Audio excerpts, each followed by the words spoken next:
दोस्तों, जरा तसव्वुर करें अगर एनिमे की दुनिया का सबसे बड़ा वॉरियर और डीसी यूनिवर्स का सबसे ताकतवर सुपर हीरो आमने सामने आ जाएं, तो क्या मंजर होगा। आज एक ऐसी ही माइंड ब्लोइंग फैन एनिमेशन दास्तां का ब्रेकडाउन पेश किया जा रहा है। कहानी वहां से शुरू होती है जब गोकू अपनी हमेशा वाली लड़ाई की भूख मिटाने के लिए शेनरॉन से एक बहुत ही स्ट्रांग ओपोनेंट से लड़ने की विश करता है। और ये विश सीधा कहां ले आती है? सुपरमैन की यूनिवर्स में, एक ऐसी दुनिया जहां पावर के मायने बिल्कुल ही अलग हैं।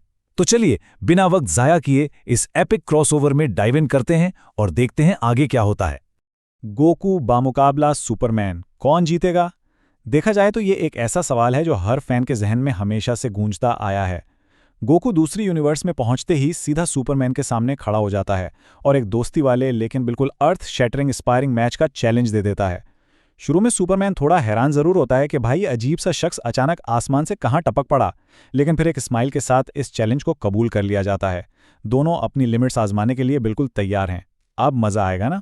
स्पैरिंग मैच शुरू होते ही गोकू अपनी पावर साइकिल करना शुरू कर देता है। पहले मिनट में सुपर सायन, फिर अचानक सुपर सायन 3। सुपरमैन इन अटैक्स को काफी इजीली ब्लॉक करता रहता है। फिर गोकू अपनी गॉड फॉर्म और सुपर सायन ब्लू का इस्तेमाल करता है, लेकिन मैन ऑफ स्टील का डिफेंस बिल्कुल सॉलिड होता है। आखिरकार जब लगता है कि ऐसे काम नहीं चलेगा, तो गोकू अपनी आखिरी हद पार करते हुए सिल्वर आइज वाली अल्ट्रा इंस्टिंक्ट फॉर्म एक्टिवेट कर लेता है। एक प्ले बाय प्ले कमेंट्री की तरह देखा जाए तो हर गुजरते मिनट के साथ ताकत का लेवल लिटरली मल्टीप्लाई हो रहा होता है। यहां दोनों के दरमियान जो फिलॉसफी का फर्क है ना, वो बहुत दिलचस्प है। एक तरफ हमारा गोकू है जो हमेशा अपनी लिमिट्स तोड़ने के लिए पागल रहता है, मुसलसल ट्रेनिंग करता है, और दूसरी तरफ सुपरमैन जो उल्टा अपनी बेपनाह और लिमिटलेस पावर को दबा कर रखता है ताकि आसपास की दुनिया महफूज रहे। लेकिन जैसे ही अल्ट्रा इंस्टिंक्ट सामने आता है, सुपरमैन को भी रियलाइज हो जाता है कि ये कोई आम ओपोनेंट नहीं है और अब थोड़ी सीरियस पावर दिखानी पड़ेगी।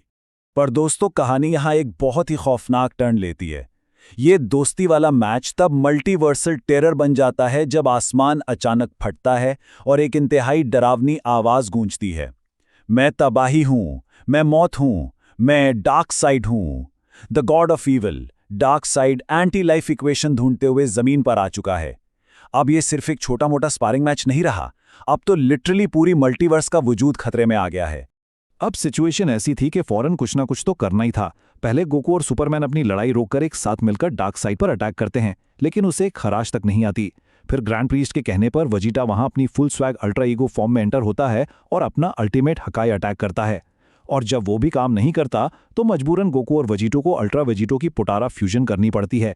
लेकिन सवाल यह है कि आखिर इनके बेहतरीन हमले डार्क साइड पर असर क्यों नहीं कर रहे? इस सब के पीछे एक बहुत ही टेरिफाइंग कॉन्सेप्ट है, इरेजर रेजिस्टेंस। जब वेजिटा हाकाई अटैक करता है ना, जो कि ऐसी ताकत है जो किसी भी चीज को एग्जिस्टेंस से मिटा सकती है, वो डार्क साइड पर बिल्कुल फेल हो जाती है। क्यों? क्योंकि अगर किसी की ताकत गॉड ऑफ डिस्ट्रक्शन से कहीं ज्यादा हो तो वो उस मिटाने वाले हमले को इजीली झेल सकता है। डार्क साइड की पावर इतनी अनफैथमेबल है कि यूनिवर्स के बेसिक रूल्स भी उसके आगे बिल्कुल बेमायनी लगते हैं। इसके बाद जो होता है वो सच में रुला देने वाला सीन है। जब गोकू और वेजिटा डेस्परेशन में आकर अल्ट्रा वेजिटो बन जाते हैं तो लगता है कि अब शायद उम्मीद है। उनके दरमियान ऐसी तबाहकुन लड़ाई होती है कि पूरी जमीन हिल जाती है। लेकिन डार्क साइड का लेवल ही अलग था। एक इंतहाई बेरहम मूव में डार्क साइड अल्ट्रा वेजिटो की बैक ब्रेक कर देता है और उनकी फ्यूजन वहीं वायलेंट तरीके से शैटर हो जाती है। ये एक ऐसा झटका था जिसने हिलाकर रख दिया। तो यहां पर आकर पूरी कहानी में एक डार्क और फ्रीजिंग मोमेंट आ जाता है। क्या सब उम्मीदें वाकई खत्म हो चुकी हैं? मल्टीवर्स के सबसे ताकतवर वॉरियर्स गोकू, सुपरमैन और वेजिटा सब जख्मी हालत में जमीन पर गिरे पड़े हैं और डार्क साइड अपनी जीत पर हंस रहा है। अब ऐसी एक्सट्रीम सिचुएशन में इस पूरी मल्टीवर्स को बचाने के लिए कौन आएगा? क्या कोई भी ऐसी पावर बची है जो इस इनएविटेबल तबाही को रोक सके? और फिर बिल्कुल निराशा के आखिरी लम्हा पर एक मिरेकल होता है। आसमान दोबारा से रोशन होता है और एक ऑल्टरनेट टाइमलाइन से जीनो गोकू और जीनो वेजिटा की एपिक एंट्री होती है। ये किसी दूसरी रियलिटी के वॉरियर्स हैं जिन्होंने स्पेस और टाइम में इस मैसिव डिस्टर्बेंस को पहचान लिया था। और सबसे बेस्ट पार्ट ये है कि वो एक सेकंड की भी देरी किए बिना बिल्कुल ठीक वक्त पर उस ग्राउंड जीरो पर पहुंच गए हैं।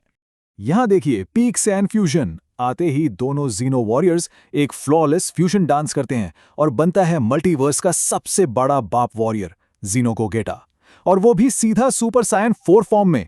यहां जो चीज सबसे ज्यादा गूज़बम्प्स देती है ना, वो है ज़ीनो गोगेटा की ठंडी, बिल्कुल पुरसुकून डोमिनेंस। वो बिना किसी गुस्से के सिर्फ हंसी मजाक में डार्कसाइड को ऐसा धोता है कि द गॉड ऑफ ईविल को समझ ही नहीं आता कि उसके साथ आखिर हो क्या रहा है। और इसका क्लाइमैक्स तो इतना सैटिस्फाइंग है कि क्या बताएं। ज़ीनो गोगेटा थोड़ी देर डार्कसाइड के साथ खेलने के बाद उसे आराम से हवा में उठाता है और बिना कोई फर्दर टाइम वेस्ट किए एक इतना मैसिव ब्लास्ट करता है कि डार्कसाइड सीधा उड़ता हुआ सूरज के अंदर जा गिरता है। एक जाइगेंटिक एक्सप्लोजन होता है और इस मल्टीवर्सल खतरे का हमेशा के लिए सफाया हो जाता है।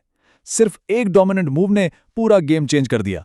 लड़ाई खत्म होने के बाद देखा जाए तो सूरज के उस ब्लास्ट की वजह से जो इमेंस रेडिएशंस आती हैं, सुपरमैन क्रिप्टोनियन होने की वजह से उन्हें अब्जॉर्ब करके इंस्टेंटली हील हो जाता है। दूसरी तरफ ज़ीनो वॉरियर्स अपनी टाइमलाइन वापस जाने से पहले हमारे मेन टाइमलाइन वाले जख्मी गोकू और वेजिटा को सेंजू बीन्स पकड़ा देते हैं। इन अलग अलग यूनिवर्सेस के हीरोज का आपस में टीम अप और मदद करना साफ दिखाता है कि मल्टीवर्स अब बिल्कुल स्टेबल और महफूज हो चुका है। लेकिन रुकिए, कहानी इतनी आराम से पीस के साथ एंड नहीं होती। जैसे ही दोनों पूरी तरह ठीक होते हैं, गोकू की वही पुरानी इनसेशिएबल बैटल हंगर वापस जाग उठती है।